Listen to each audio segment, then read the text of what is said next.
समअक्षत है श्रद्धा, सुमनों सा सुंदर है तन। नैवेद्य चरित्र ज्ञान है दीपक, वसु विधि करते धूप दहन। ध्यान सुफल है अर्घ समाधि, मुनिवर तुमको नित्य नमन। अनर्घ पद को पाने गुरुवर, मेरा अर्घ समर्पित है। एक जीवन क्या सौ सौ जीवन, गुरुवर तुम्हें समर्पित है। ऋषिवर तुम्हें समर्पित है। देवादिदेव 1008 चैतन्य चमत्कारी चिंतामणि पारसनाथ भगवान की। देवादिदेव 1008 वर्तमान शासन नायक महावीर भगवान की। परम पूज्य 108 आचार्य प्रवर गुरुवर श्री विद्यासागर जी महामुनिराज की। परम पूज्य 108 ज्येष्ठ श्रेष्ठ महाश्रमण निर्यापक मुनिराज श्री समय सागर आदि 3 कम 9 करोड़ मुनिराजों की।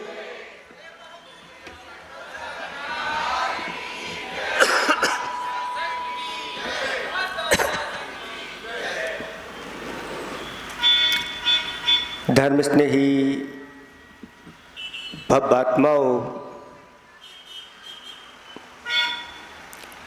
2009 की बात है, जब आचार्य भगवंत सागर नगरी में पधारे थे और भाग्योदय में पंच कल्याणक महामहोत्सव उनके सानिध्य में हुआ था। उस समय गुरुदेव की अगवानी करने का सौभाग्य हम लोगों को प्राप्त हुआ था। और ऐसी भीषण गर्मी में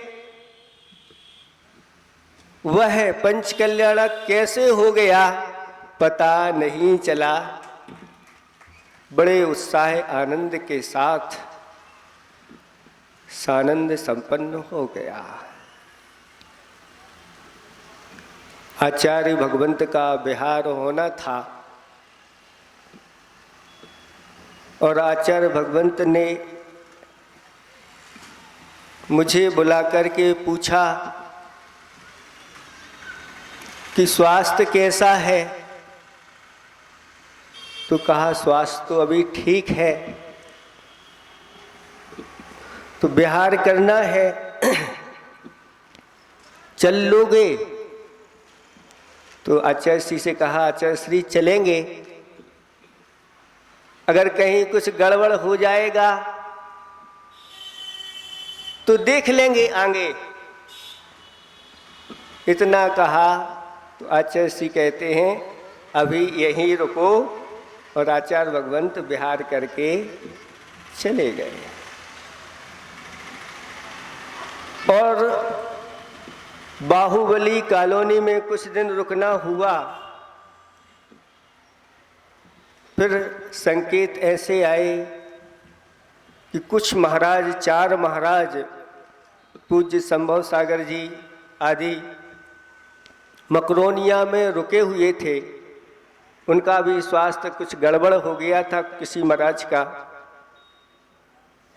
उनका वहाँ रुकना हुआ। और हमारे लिए संकेत आए कि मकरोनिया पहुँचना है। तो यही गोपालगंज से निकलना हो रहा था। उस समय ये वेदी प्रतिष्ठा का कार्यक्रम, भगवान जो मूल नायक हैं, लघु काय वाले हैं, खड़गासन हैं, उनको उच्चासन देना था।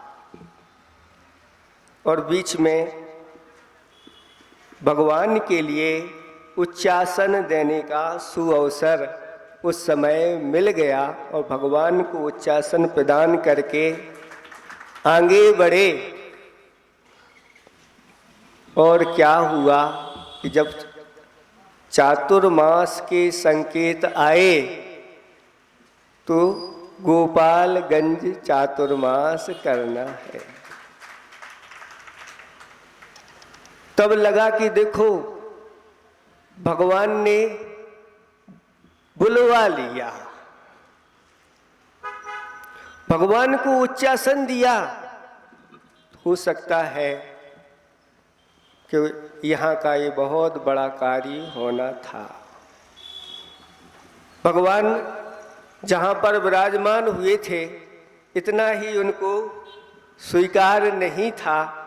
उनके लिए तो विशाल पाषाण के जिनालय में विशाल वेदी के ऊपर ये सब बैठना था। इसलिए गुरुदेव का आशीर्वाद इन लोगों के ऊपर हो गया। हमारा स्वास्थ्य ठीक उस समय नहीं चल रहा था। स्वास्थ्य लाभ हेतु यहाँ पर 2009 का चातुर्मास हुआ।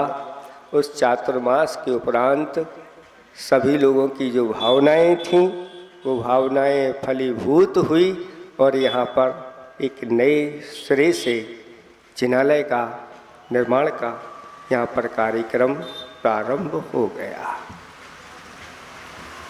धीरे धीरे कार्यक्रम होते रहे। एक बार पुनः आचार्य भगवंत ने यहाँ पर शिलान्यास के लिए भेजा और धीरे धीरे करके पंच कल्याणक की बात आई।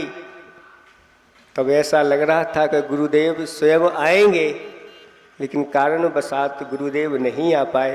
लेकिन महाश्रवण पूज्य निर्यापक युग सागर जी महाराज को और अनेक संघों को आचार्य भगवंत ने आशीर्वाद दिया और बहुत सारे जिनालयों का यहाँ पर पंच कल्याणक चिन्ह के पंच कल्याणक हुए।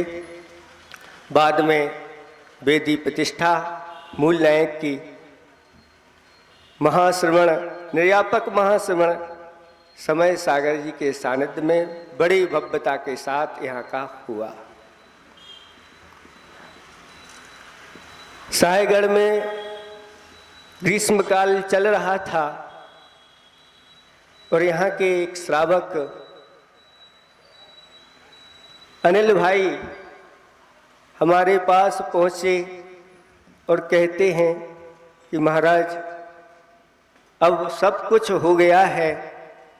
अंत समय में जितने सारे श्री जी हैं अब उनको वेदी पर विराजमान करना है और आपका सानिध्य मिल जाए तो ये हमारा कार्य पूर्ण हो जाएगा।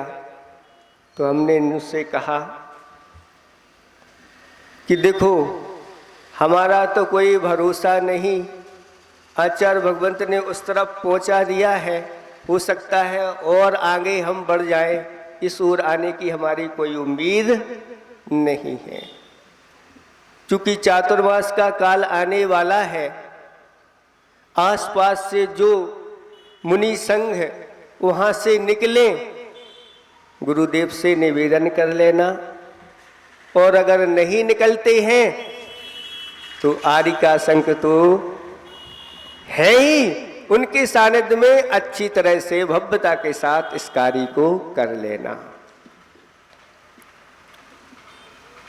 लेकिन कुछ समय बाद गुरुदेव के संकेत ऐसे आए कि हमारी दिशा चेंज हो गई और इसी ओर के लिए आचार्य भगवंत ने संकेत दे दिए। तो विचार आया कि कहीं इनका वेदी प्रतिष्ठा हो तो नहीं गई। पूछवा लेते हैं, जानकारी लेते हैं। और जानकारी ली गई तो सुनने में आया कि वेदी प्रतिष्ठा की तारीख है हम लोगों ने कर ली है, लेकिन अगर आप आ रहे हैं तो इसको आगे बढ़ाया जा सकता है। वैसे तो अगर हो गई होती आपकी वेदी प्रतिष्ठा तो यहाँ से हमारा आना नहीं होता, दूसरा भी रास्ता था, वहाँ से निकल जाते। लेकिन कहते हैं कि कुछ कार्य ऐसे होते हैं जो ऐसे संयोग मिला देते हैं जिनको सोच नहीं सकते, विचार नहीं कर सकते। धर्म की महिमा अपरंपार है।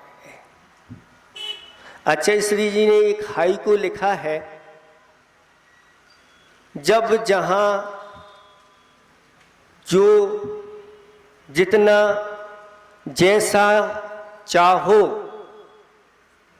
जब जहां जो जितना जैसा चाहो, क्या कभी मिला? ये आप लोगों के सामने एक प्रश्न रख दिया। जब जहां जो जितना जैसा चाहो, क्या कभी मिला?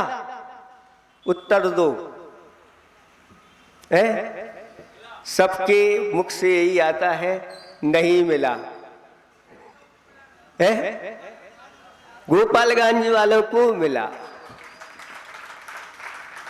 गोपालगंज वालों के लिए ही नहीं, अगर हम इस धर्म को अच्छी तरह से आत्मसात करते चले जाएं, तो जब चाहो, जैसा चाहो, जितना चाहो, जो चाहो, वो सब मिलता चला जाता है। एक श्लोक आता है, वृतशीलम तपोदानम संयमोर अर्हत पूजनम विच्छते दुखम सर्वम प्रोक्त में तत् न संशया। इसमें किसी प्रकार का कोई संशय नहीं करना। जो अपने जीवन में इन 6 चीजों को, इन 6 कार्यों को करता है, उसके लिए जब चाहो, जो चाहो, जितना चाहो, सब कुछ मिलता चला जाता है। कौन सी वो 6 बातें हैं? वृतशीलम तपोदानम संयमोर हत पूजनम। सबसे पहले व्रत रखे गए हैं। जो अपने जीवन में व्रतों को करता है, बहुत सारे व्रत होते हैं। आप लोग करते हैं, कोई 64 रिद्धि के व्रत करता है, कोई पर्युषण पर्व करता है, कोई अष्टमी चतुर्दशी करता है, कोई अष्टानिक पर्व करता है। अनेक प्रकार के व्रत आचार्य भगवंतों ने बताए और उन व्रतों के फल भी बताए कि जो अपने जीवन में इनमें से एक भी व्रत अच्छी विशुद्धि के साथ, आस्था के साथ इन व्रतों को कर लेता है, वह शीघ्र ही सभी प्रकार के दुखों से छूट जाता है। जिस व्यक्ति ने अपने जीवन में कोई व्रत किया अथवा कोई ऐसा संकल्प नियम लिया, उस नियम को दृढ़ता के साथ पालन किया। एक सियार ने रात्रि में 4 प्रकार के अन्न जल का त्याग किया। किसने किया? सुन रहे हैं आप लोग? आप लोग कौन हैं? आप पढ़े लिखे होशियार हैं। आचार्य श्री जी कहते हैं, हम अधिक पढ़े लिखे, कम समझदार। अधिक पढ़े लिखे होकर के भी हम कम समझदार हैं, लेकिन वह सियार पढ़ा लिखा होकर के नहीं, पढ़ा लिखा होकर ना होकर के भी वह अधिक समझदार निकला। और रात्रि में 4 प्रकार के अन्न जल के परिणाम स्वरूप उसने दृढ़ता से उस नियम का पालन किया। और क्या हुआ? अगले ही भाव में सुद्रव्य, सुक्षेत्र, सुकाल और सुभाव सब प्राप्त हो गए। और अगले ही भाव में कर्मों का नाश करके केवल ज्ञान प्राप्त करके सिद्धत्व को प्राप्त कर लिया। जैसे अभी माता जी बता रही थी कि आचार्य भगवंत कहते हैं एक ही भाव शेष होना चाहिए। गुरुओं की कृपा से ऐसे सब कार्य होते चले जाते हैं। आज तक जितने भी सिद्ध हुए हैं वो सब गुरुओं की कृपा से हुए हैं। पशु भी परमेश्वर बन गए, आगे जाके सिद्धालय में विराजमान हो गए। तो एक छोटा सा व्रत दृढ़ता से पालन करना। आज आप लोगों से कहते हैं रात्रि में भोजन त्याग है कि नहीं, तो आप त्याग करते हैं 8 बजे के बाद, 9 बजे के बाद, और उसमें भी क्या करते हो? अन्न का त्याग करते हैं। अन्न का त्याग करके और अन्य वस्तुएं सब चलती रहती हैं, लेकिन चारों प्रकार के अन्न जल का त्याग एक सियार कर रहा है। ये बहुत बड़ा उदाहरण आप लोगों के सामने आचार्य भगवंतों ने रखा है। अगर आप दुखों से छूटना चाहते हो, आप चाहते हो जो हम चाहें वो हो जाए, तो आप ऐसे ही व्रतों को दृढ़ता के साथ पालन करिए। व्रत शीलम, दूसरे नंबर पर शील को रखा गया है। जो अपने जीवन में शील का पालन करता है वह व्यक्ति भी आगे जाके सभी दुखों से छूट जाता है। व्रत शीलम तपोदानम, जो अपने जीवन में तप को अंगीकार करता है। एकासन से लेकर के उपवास आदि और विनय आदि अंतरंग तपों को करने वाला जो होता है वह भी संसार के सारे दुखों से छूट जाता है, ऐसा कहा जा रहा है। शास्त्रों में कहा गया है कि अष्टमी को किया गया उपवास अष्टम वसुधा को प्राप्त करा देता है। चतुर्दशी को किया गया उपवास 14 गुणस्थान पार करा देता है। और तप के बाद दान का नंबर आता है कि जो दान करता है वह भी संसार के दुखों से छूट जाता है। और गुरुदेव की कृपा से आज पूरे के पूरे भारतवर्ष में उनके वचनों को आत्मसात करते हुए लोग इतना दान कर रहे हैं जो कभी सोचा नहीं था। ये बहुत बड़ा अतिशय है। अभी किसी ने सुनाया कि आचार्य भगवंत छिंदवाड़ा में पहुंचे और छिंदवाड़ा में जहां पर जिनालय, नवीन जिनालय बनना है और जिसकी वह जमीन थी 5 करोड़ की जमीन थी, मुनियों को मानने वाला नहीं है, ऐसे व्यक्ति की जमीन थी। वहाँ के लोगों ने निवेदन किया कि गुरुदेव आ रहे हैं, चलो चल करके उनके एक बार दर्शन कर लो। वह कहता है मैं नहीं जाऊंगा, हमने 5 करोड़ की जमीन दी है, पूरे 5 करोड़ लूंगा। धीरे धीरे उनके भाव, एक बार गुरुदेव के चरणों में चलो तो, और एक गुरुदेव के चरणों में दर्शन करने के लिए गया। पहली बार दर्शन किए और वापस लौट करके आ गया। फिर जब उससे दूसरी बार दर्शन करने के लिए कहा तो कहता है 5 करोड़ की जमीन दी है, 11 लाख से ज्यादा मैं दान नहीं करूंगा। दर्शन भी हो गया, उसके भाव बन गए कि अब इसमें से 11 लाख तो मुझे। वो लोग कहते हैं कुछ भी नहीं देना, जो नहीं देना कोई बात नहीं, एक बार फिर पुनः चलो गुरुदेव के दर्शन कर लो। और गुरुदेव के दर्शन किए और कहा कि जाओ गुरुदेव के चरण छू लो। और जैसे ही गुरुदेव के चरण छुए और क्या हो गया, और कहता है पूरी की पूरी जमीन मंदिर के लिए दान देता है। ये सब क्या है? ये उनके तप की, उनके संयम की इतनी विशुद्धि है। अभी तो क्या, अभी माता जी सुना रही थी नैनागिर का, एक नैनागिर का संस्मरण आता है।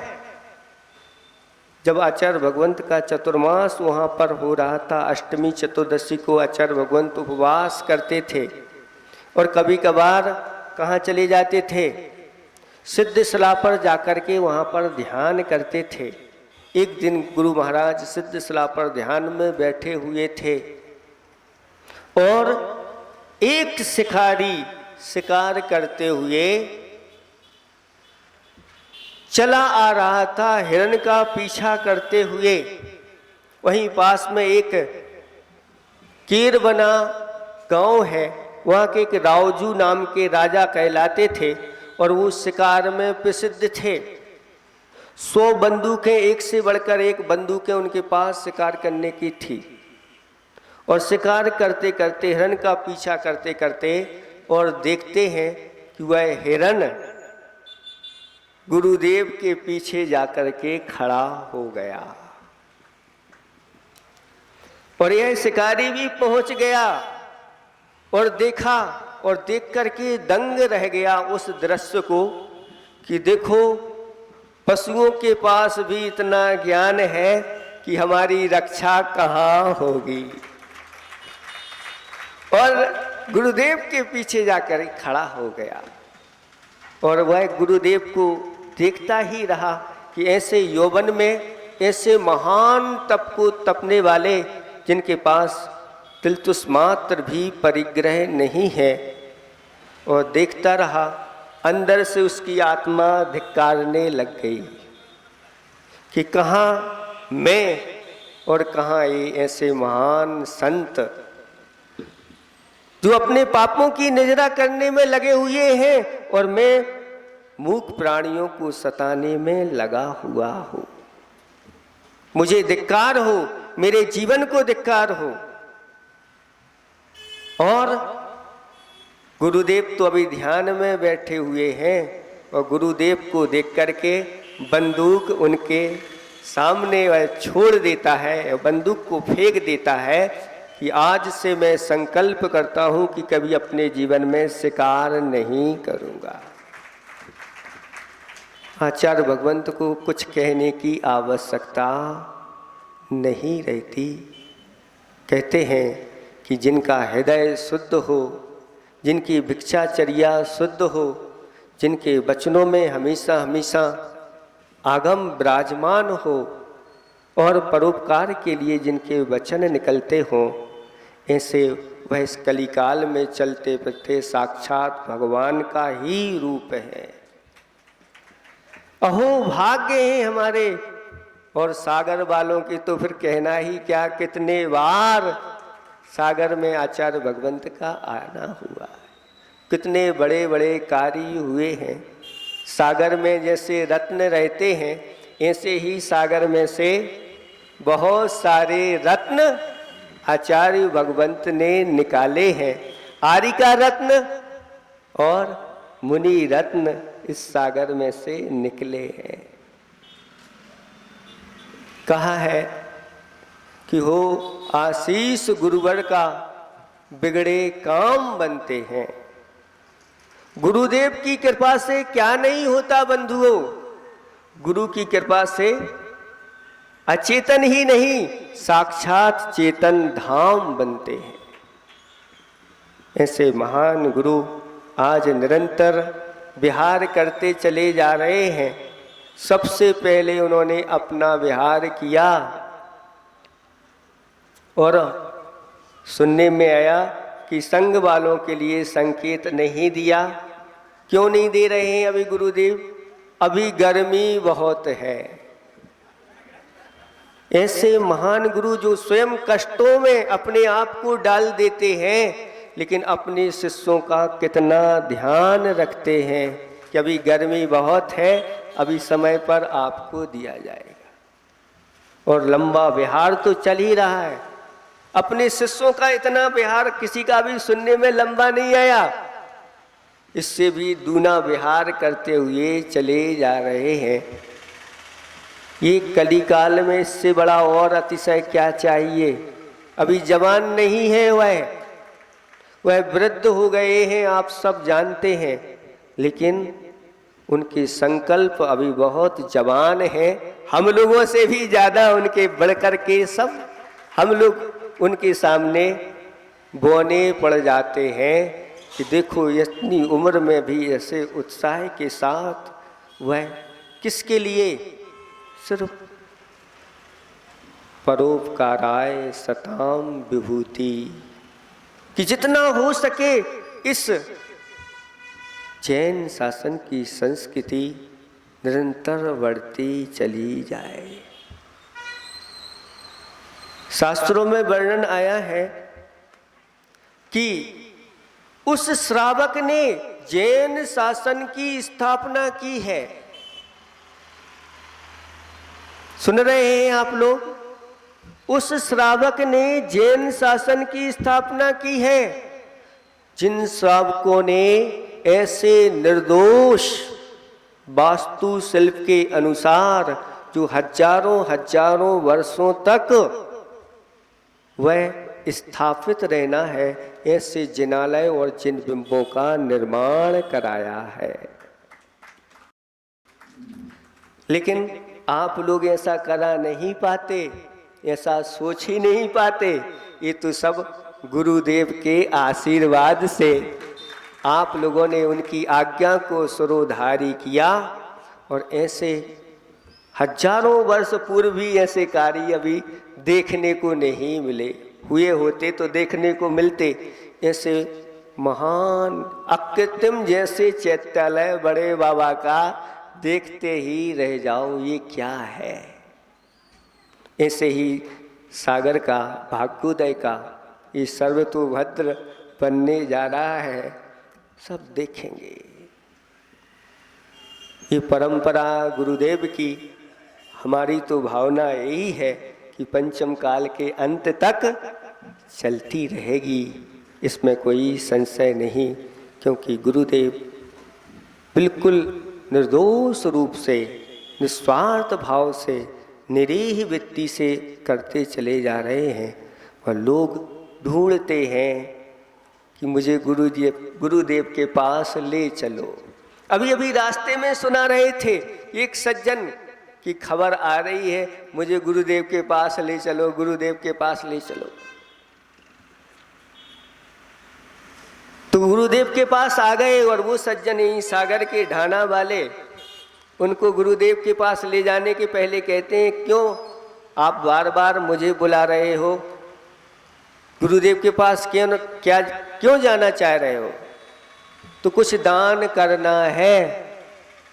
तो उन्होंने कहा कि रहली के जिनालय में मुझे कुछ दान करना है। तो कहा कि 51 लाख रुपए की एक प्रतिमा है, वो ले लो। तो कहते हाँ चलो, हम तैयार हैं, सहस तैयार। और जैसे ही गुरुदेव के दर्शन किए तो 2,51,00,000 की एक प्रतिमा उन्होंने। कैसे भाव!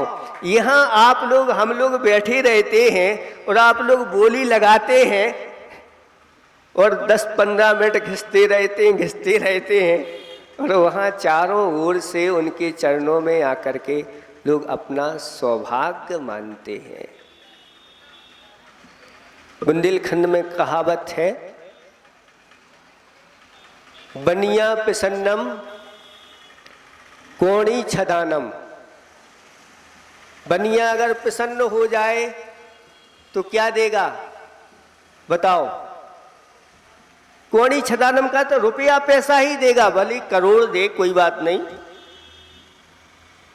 लेकिन अगर राजा प्रसन्न हो जाए तो राजा प्रसन्नम गज भूमि दानम। अगर राजा प्रसन्न हो जाता है तो गज भूमि, अपना आधा राज्य पूरा का पूरा देने के लिए भी तैयार हो जाता है। तो बनिया प्रसन्नम कोड़ी छदानम राजा प्रसन्नम गज भूमि दानम। और गुरु प्रसन्नम तो मुक्ति प्रदानम। गुरु जिसके ऊपर प्रसन्न हो जाते हैं तो मुक्ति बहुत जल्दी उसके पास आ जाती है। इसलिए अब आप लोगों के अंदर वो बनियापना समाप्त होता जा रहा है धीरे धीरे। अब आप लोग छत्री जैसा काम कर रहे हैं और बड़े बड़े ऐसे भव्य कार्य करने के लिए तैयार हैं। अब कहना नहीं पड़ता कि आपको करना है, आप स्वयं आकर के इस प्रकार के कार्य करते हैं। तो गुरुदेव की कृपा से आप लोगों ने ये कार्य किए हैं, ऐसा दान दिया है जो दान आपके लिए आगे जाके आप जो चाहो, जब चाहो, जैसा चाहो, क्या मिला मिलेगा, इसमें कोई संशय नहीं। आगम कहता है कि जिसने ऐसे जघन्य मध्यम और उत्तम पात्रों को आहार दान दिया, उस आहार दान का ही इतना फल होता है कि अगले भाव में वह जब चाहो, जहाँ चाहो, जो चाहो, जैसा चाहो, जितना चाहो उसको मिलता है। मिलता है कि नहीं? अगर मनुष्य आयु का बंध हो जाए तो कहाँ जाता है? भोग भूमि में जाकर के उत्पन्न होता है और भोग भूमि में असंख्यातों वर्ष तक उसे कुछ करने की आवश्यकता नहीं होती। 80 मसी किसी विद्या वाणिज्य शिल्प ये कुछ करने की आवश्यकता नहीं। फिर क्या करना पड़ता है वहां? जब चाहो, जो चाहो, जितना चाहो बस प्राप्त करते रहो। 10 प्रकार के कल्प वृक्षों से सारी पूर्ति होती चली जाती है। और अगर सम्यक्त के साथ है तो ऊपर देवों में जाकर के, देवों में भी यही व्यवस्था रहती है। देवों को कुछ करने की आवश्यकता नहीं होती और जो कुछ चिंतन करते हैं उनको उसी समय वो वस्तु प्राप्त होती है। एक क्षण भी नहीं लगता और वो चीज प्राप्त हो जाती है। भूख लगी है तो तुरंत उसी समय कंठ से अमृत झर जाता है। जब चाहो, जैसा चाहो, मिलता है कि नहीं मिलता? ये सब किसका परिणाम है? तो ये चीजें जो आपको बताई जा रही हैं इसी का ये परिणाम है। उसी प्रकार से और कहा कि संयमोर अर्हत पूजनम, संयम को जो अपने जीवन में धारण कर लेता है उसके लिए भी ये सारी चीज़ें स्वयं प्राप्त होती चली जाती हैं। संसार के दुख से वह छूटता चला जाता है। और अर्हत पूजनम, जिनेंद्र भगवान की अभिषेक पूजा, शांति धारा, भक्ति आदि ये सब सभी प्रकार के दुखों से छुड़ाने में समर्थ हैं और सभी प्रकार के मनोरथों को पूर्ण करने वाले हैं। इसलिए आप लोग इतने में ही अभी संतुष्ट नहीं रहना। जब तक जीवन है इन सब चीज़ों को आप निरंतर करते चले जाना, इनकी वृद्धि करते चले जाना। और एक दिन वो आएगा कि जैसे अगले ही भाव में वह श्यार सिद्धालय में जाकर के विराजमान हो गया, मनुष्य बन करके ये सब प्राप्त हो गया।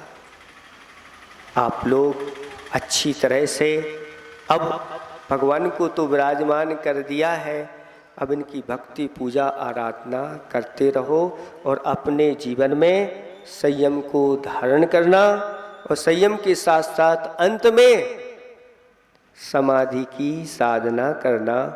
कितनी चिंता आचार्य भगवंत को आप लोगों की है